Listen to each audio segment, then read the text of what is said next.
It is the morning of November 27th, 1995. After a quiet weekend, a new work week begins in Dorking, England. Children and teenagers are boarding their school buses.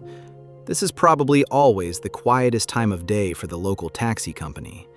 Hardly anyone wants to go anywhere this early. Still, a call comes in from a teenage girl. She wants to be taken to downtown. From there, she'll later take another taxi to take her to Box Hill. The taxi driver will remember to this day how the girl is standing there in the middle of the road, wearing her red sweater and carrying a cloth bag full of cassettes. When he looks in the rear-view mirror, she hasn't moved an inch. The taxi driver is the last person to see this girl.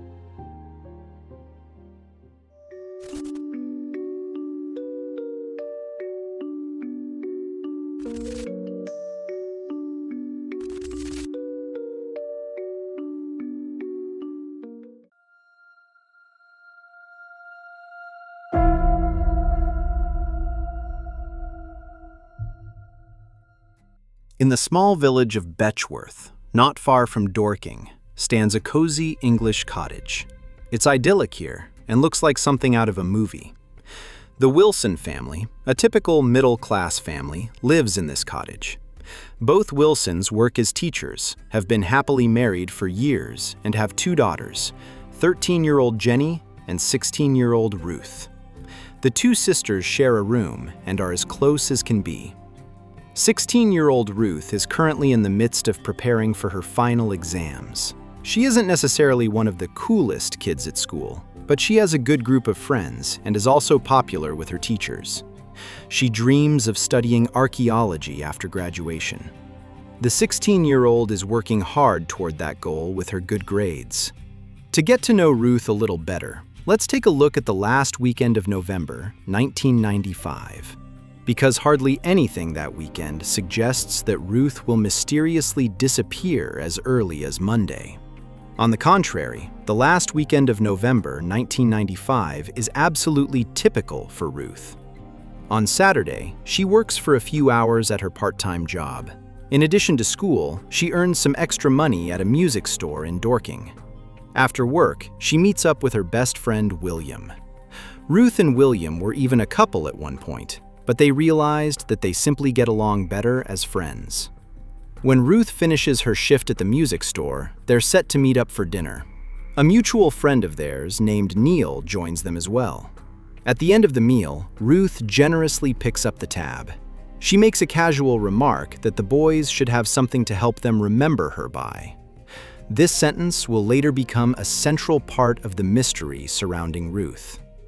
On Sunday, Ruth heads to church for rehearsal. She plays the handbell, which isn't as easy as you might think, at least not if you want it to sound good in the end. At church, she occasionally helps out at the organ and is a member of the choir. After rehearsal, Ruth visits a youth club in Dorking. In the evening, she meets up with William again, this time at his house for dinner with his family.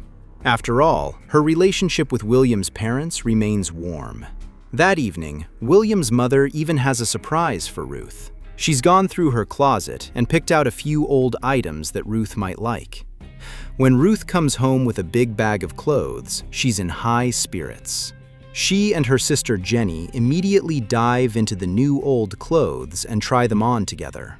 With some outfit combinations, they can barely contain their laughter, especially when they start raiding their own mother's closet as well. It's just a really lovely, fun evening for the two sisters. It will also be their last.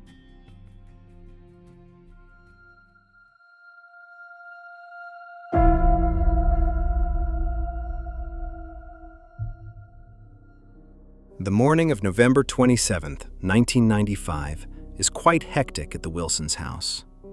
Mr. Wilson has an important appointment that Monday morning. An inspection by the school board is scheduled. He only sees Ruth for a brief moment. She's dawdling around and listening to music on her Walkman. He exchanges just 2 brief sentences with her, or rather, at her. "Get out of the way, I'm in a hurry." Mr. Wilson regrets those words to this day. because they are the last he will ever say to his daughter. Jenny and Ruth usually take the bus to school together every morning.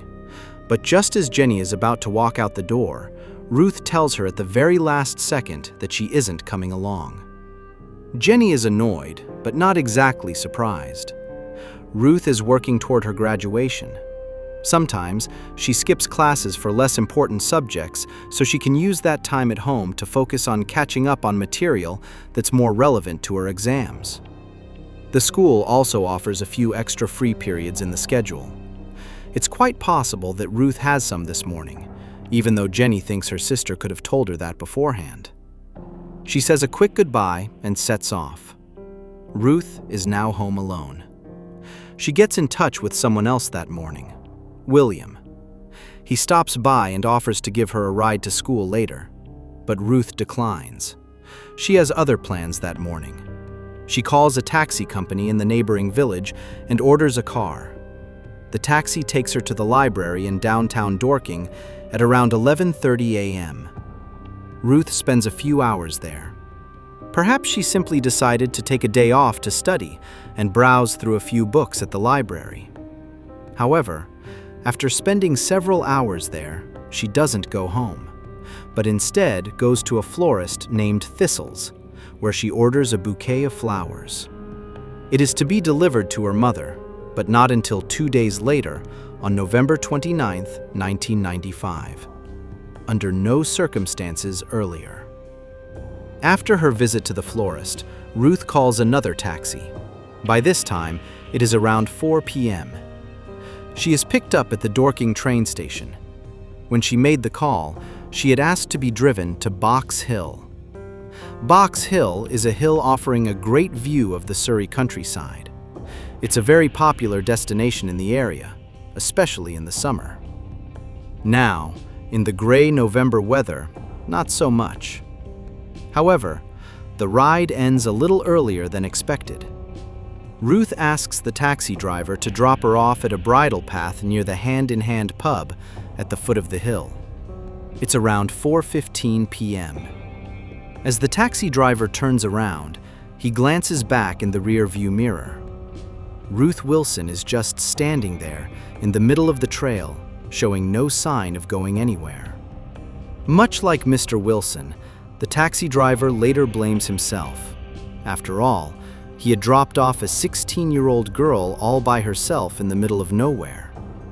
However, the taxi driver had no way of knowing that he would be the last person to have ever seen Ruth Wilson for certain.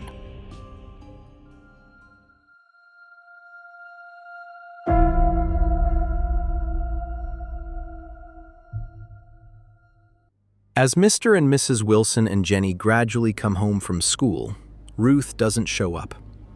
At first, no one is particularly worried. In addition to her job at the music store, Ruth sometimes babysits. The Wilsons assume that Ruth might be doing that today and simply forgot to let them know. The story takes place in 1995, a time before everyone had a cell phone. But the later it gets, the more worried the parents become. So they call the police. The police take the case seriously right away and launch a major search operation, but to no avail. The last days of November pass, and Ruth Wilson remains missing. Ruth's flowers are delivered to Mrs. Wilson on November 29th, exactly as the 16-year-old had arranged on the day of her disappearance. There's no card included. Her parents can't for the life of them figure out what this is all about. They're suffering greatly from their daughter's sudden disappearance, just like her sister Jenny. Until her disappearance, she had shared a room with Ruth. Now that Ruth is suddenly gone, Jenny can barely sleep at night. It isn't until December 1st that a member of the search team finds something important, something that immediately fuels their worst fears. 3 small notes are found in a bush at Box Hill. They appear to be farewell notes, addressed to her parents, her best friend, and her best friend William. Nearby, empty packages of acetaminophen tablets and vermouth a high-proof fortified wine, are found. It's unclear whether these items belong to Ruth, but the suspicion that she might have wanted to take her own life inevitably arises. On the other hand, everything else simply doesn't fit this theory at all, especially since there's no other trace of Ruth at Box Hill. If she were anywhere there, surely she would have been found, or at least other traces of her. Her house key, a hat, her wallet, anything. But there's no sign of any of that anywhere. Even her blue cloth bag with her Walkman and cassettes has disappeared. She definitely had it with her, though. The taxi driver remembered this detail very clearly. To this day, none of Ruth Wilson's personal belongings have turned up, even though the search covered a very large area right from the start. In total, about 40 hectares around Box Hill were combed through. Search dogs and helicopters were also involved. And in addition to numerous emergency responders, many people from Ruth's circle of friends were there, eager to help right away. They know the area well. People from Ruth's school often met at Box Hill, or went there together after class to hang out. This has led to the theory that Ruth might have had plans to meet someone there on the day she disappeared. However, it was already quite cold in late November, and the weather that day was rather dreary. And she didn't tell anyone about any plans she had. No one can explain Ruth's behavior or her disappearance. With every day that passes, it gets harder for her family. On the one hand, the Wilsons naturally want the search for their daughter to continue, but they don't want to be the center of attention themselves. For example, they've been offered the chance to appear on a TV game show. On the show, the audience is supposed to vote on what steps the Wilsons should take next to find their daughter. The Wilsons reject requests like this without exception. They are very selective about which journalists they feel comfortable enough with to talk about their daughter. Among them is a man named Martin Bright. He is largely responsible for the fact that Ruth's case will soon be seen in a whole new light. Mr. and Mrs. Wilson simply want to find their daughter. To do so, they shouldn't have to lay their entire private life bare before the media.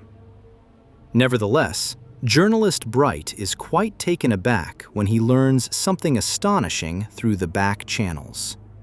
He writes an article about Ruth's disappearance early on. To do so, he even meets with her parents at the Wilsons' home. Much of what is known about Ruth and her final days comes from his article. It is only by chance that Bright learns that Mrs. Wilson is not Ruth and Jenny's biological mother at all.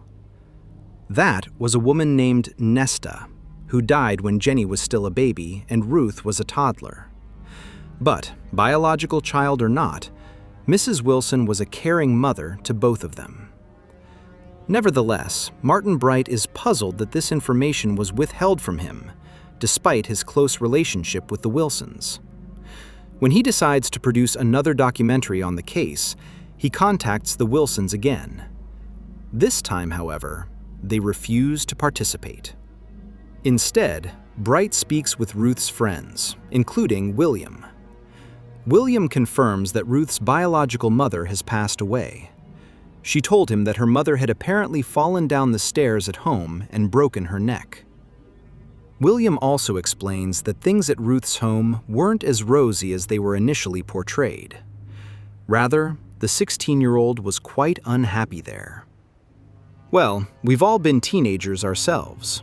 I'd say it's not unusual at that age to go through a phase where you think everything at home is stupid. Still, in this case, the question arises as to whether that could have anything to do with Ruth's disappearance. What's really driving the journalists investigating the case, however, is the matter of Nesta, the biological mother of Jenny and Ruth. They managed to get access to the death certificate, and it reveals something completely different. Nesta took her own life just a few days before Christmas 1982. Ruth was 3, and her little sister Jenny was just a few months old. Not much is known about Nesta, except that she was born on May 1st, 1948, so she was just in her early 30s when she gave birth to Ruth and Jenny. Nesta was also adopted as a child. In 1976, she married Mr. Wilson, the father of her daughters, and eventually died on December 10, 1982, in the cottage where Ruth and Jenny grew up. Just under a year after Nesta's death, Mr. Wilson married Mrs. Wilson in late 1983. A friend of Ruth's named Catherine says that Ruth herself only learned the truth about her mother's death shortly before she disappeared. And she didn't learn it from her parents, but during a visit to a public records office in London. There, she is said to have come across her mother's death certificate, on which the cause of death was suddenly listed as hanging. Understandably, this upset her greatly. Ruth often thought about the alleged fall down the stairs. She is said to have even asked herself time and again whether it might have been her fault, perhaps because she had left toys lying around that her mother had fatally tripped over. The fact that the true circumstances of her mother's death had been kept from her all those years weighed heavily on her in the fall of 1995. When asked, the Wilsons responded as follows. Her family is deeply hurt by this statement and cannot identify with this view of Ruth's childhood. Ruth always knew about her biological mother's death, just not the exact cause of death. Unfortunately, we now know that Ruth had discovered the tragic circumstances of her mother's death before she disappeared. But it is just as sad that she decided not to discuss this with any family member or to question it. We can't verify any of this. And I think this is also a good moment to pause and ask ourselves whether we should be verifying this kind of thing, or even knowing about it at all. Because when you talk about real crimes, you inevitably end up talking about the people behind them. Often, that's appropriate, and even very important for the bereaved. But how far can and should we go with such information? Because yes, it's possible that Ruth was so shaken by the revelation about her mother's death that she wanted to disappear herself. But it's also possible that none of this has anything to do with her disappearance. And then, quite sensitive information about an entire family, a family that actually wanted to avoid exactly this, would have been unnecessarily stirred up. This is a truly difficult dilemma that I encounter time and again during my research. The public simply has no right, for good reason, to receive all the information. In Ruth's case, the police were well aware of the facts. The investigators made a conscious decision not to publicize the Wilsons' family background, so that witness statements would not be influenced by it. Instead, they deliberately opted for the narrative of the perfect middle-class household and an inexplicable disappearance.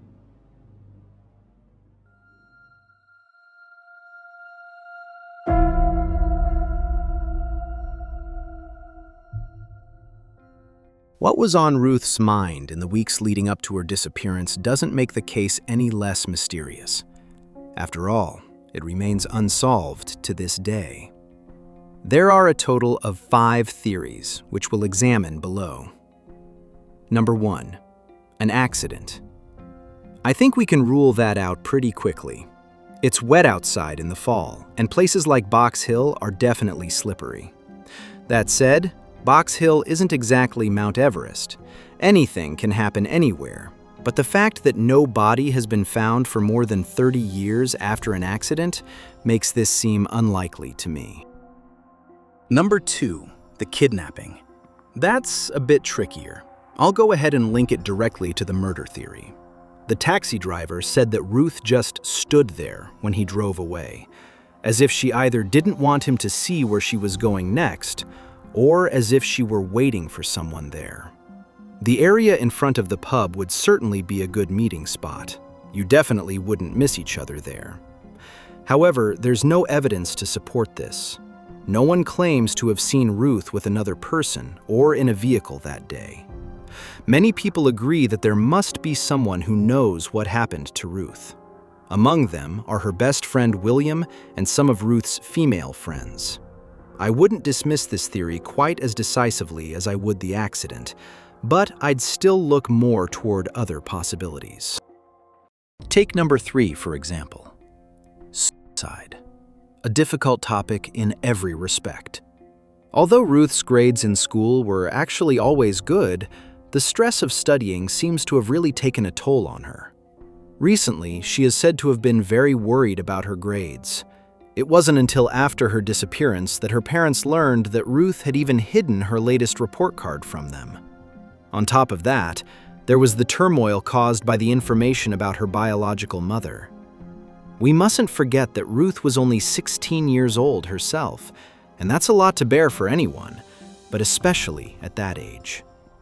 Unfortunately, the only items found during the intensive search also point to this: the alcohol bottle with the pill packs, as well as the letters to friends and family.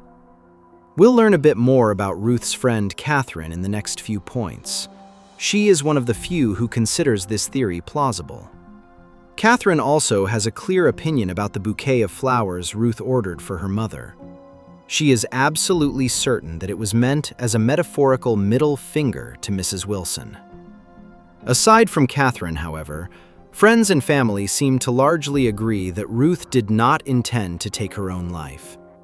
Of course, no one knows what's really going on inside other people's minds, but we can't ask Ruth herself here, so we have to take the words of those around her at face value.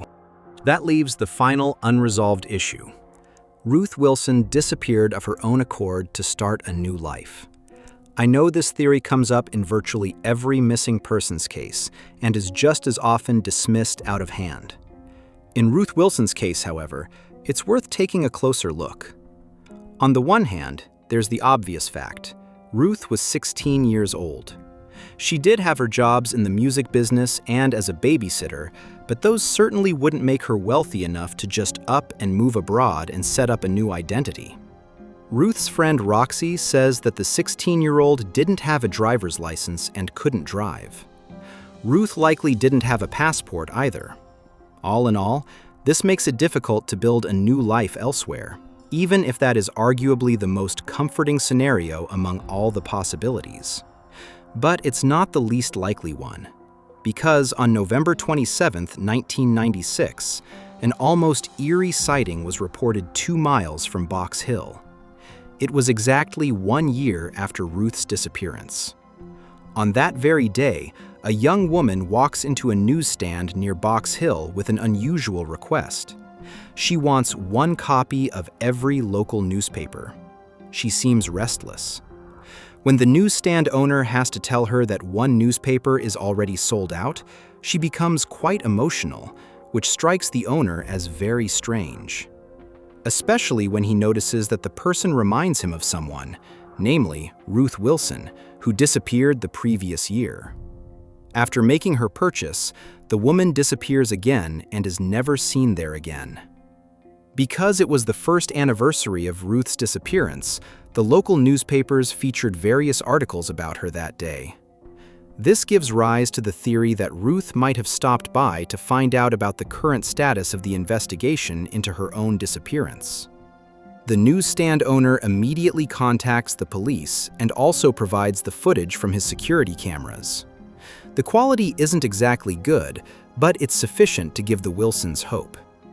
At first, they don't believe Ruth is in the footage, but little by little, they change their minds. Shortly before that, on October 6, 1996, Ruth is said to have been seen on the outskirts of London. An acquaintance named Louise also says she believes she saw Ruth on the day of her disappearance or the day before. She was carrying a blue suitcase and was walking down Railgate Road, the main road between Box Hill and her home village of Betchworth. The road also leads toward the train station. One of the investigators says there were several sightings in the weeks following Ruth's disappearance, including by people who knew Ruth well. This means these clues should definitely be taken seriously. A friend named Ben reports that Ruth had run away from home once before and had hidden at his house. This incident aligns with the time when Ruth is said to have discovered the true circumstances of her mother's death. And Ruth's friend Catherine says that something important happened shortly before Ruth's disappearance. Catherine's family was about to move to Sheffield. Both Catherine and Ruth were very sad that they wouldn't be able to see each other anymore. Ruth is even said to have asked her friend if she could just come along to Sheffield. When Catherine was questioned 8 months after Ruth's disappearance, the investigators insisted on looking in her closet to see if Catherine might have hidden her friend Ruth there. Ruth often stayed overnight at Catherine's house, but Catherine never once stayed at Ruth's. Catherine believes this was partly because Ruth didn't feel comfortable there. Ruth last stayed overnight at Catherine's on November 11th. Her mother still remembers that Ruth said at the time she didn't want to go home anymore. Catherine's mother had a pretty bad feeling about it back then. Nevertheless, Catherine is among those who don't believe Ruth has gone into hiding. She's pretty much the only one who even says quite openly that she thinks Ruth very well intended to take her own life. The fact that there's no body, however, is strange. In this scenario, these items could have been deliberately placed at Box Hill by Ruth to stage the whole thing. That would be extreme at that age, but not unthinkable. Perhaps it's also a chain of theories.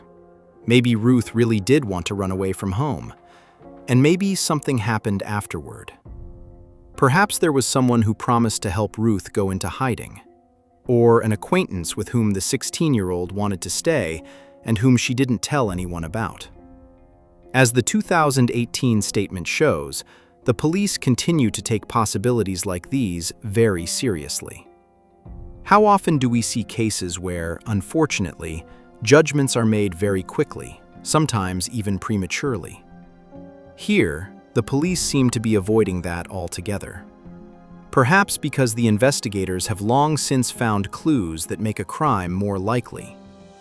In 2006, her father wrote an open letter to Ruth, 11 years after her disappearance.